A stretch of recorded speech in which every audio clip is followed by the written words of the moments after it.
avant qu'on passe à l'exemple suivant, que vous réagissiez un petit peu les uns et les autres là-dessus. Et puis moi j'aurais aussi une question sur prévention, volontariat, pas volontariat. Ça c'est vraiment les trucs sur la question dans l'engagement de chacun et de chacun des opérateurs. D'ailleurs, Franck, peut-être d'abord. Ce que je trouve extrêmement intéressant, c'est qu'on voit bien, moi j'avais posé les termes d'un débat sémantique avec uniquement pénibilité et usure, mais on voit bien que les mots, l'usage des mots va bien au-delà même de ces deux seuls termes, puisqu'on a parlé de charge de travail, on a parlé de capacité, etc., etc. Et on voit bien que derrière, autour de ces deux notions, pénibilité et usure, si on tire la pelote d'haleine, et vous l'avez un peu évoqué tout à l'heure quand vous disiez que dans les négociations, c'est la question de la négociation de l'organisation du travail, on tire la pelote de laine et c'est tout le rapport au travail et l'organisation du travail qui vient avec la pelote de laine, entre guillemets, à travers justement les questions autour de ça.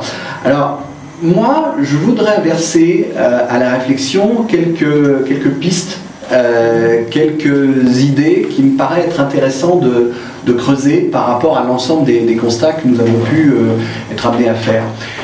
Premier point, moi je considère que ça peut être intéressant de se poser la question dans une optique de prévention pour surmonter la contradiction apparente, parfois, pas toujours, fort heureusement, entre prévention et réparation, de la lutte contre ce que j'appelle les trappes à pénibilité. C'est-à-dire toutes les situations qui peuvent être amenés à enfermer quelqu'un, bien malgré lui, dans un certain nombre de cas, évidemment, dans des postures que l'on pourra qualifier de pénibles.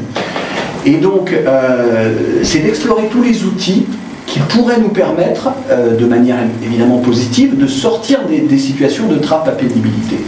Et ce qui fait la transition avec une autre piste, c'est la question de la diversification des outils.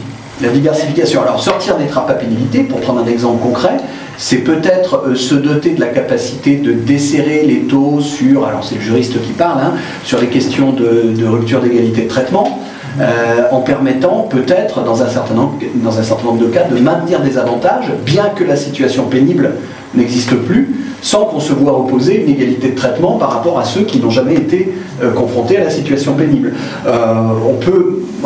Ça peut être un premier élément de piste. Dans les outils, on a tout ce qui tourne autour de l'aménagement du temps de travail. Je pense au temps partiel, le temps partiel dit personnel, qui s'appelait avant temps partiel dit familial, qui est assez peu méconnu, qui offre une grande gamme de souplesse par rapport justement à des besoins liés à des personnels, et ces besoins peuvent être des besoins liés justement à la manière dont le travail est organisé, qui peuvent être mobilisés dans ce type de situation. Et puis, verser enfin au débat quelque chose que nous avions mis dans le débat public avec un ami qui est connu, qui s'appelle Serge Guérin, qui est un spécialiste des questions de vieillissement et de seniors. Nous avions versé dans un interview pour un périodique un pavé dans la mare en disant « et si on se fixait comme objectif de politique publique de faire en sorte qu'on ne soit pas plus de 10 ans dans un job entre guillemets pénible ».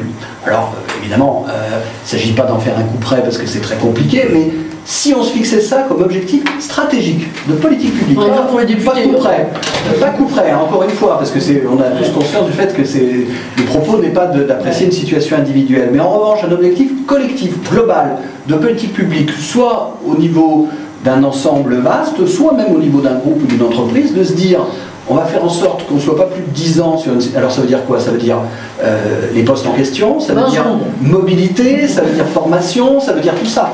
Donc, mais comme objectif stratégique, ça peut être quelque chose d'intéressant. Voilà, je finis. Et imaginer des pistes, mais en même temps, ce que vous soulignez les uns et les autres, c'est la polyvalence des facteurs et l'interaction des facteurs dans lequel il faut quand même bien avancer et analyser. Alors on va prendre, merci Franck, merci Monique, on reviendra là la prochaine fois, ça va être à toi et ou à Cyril d'intervenir.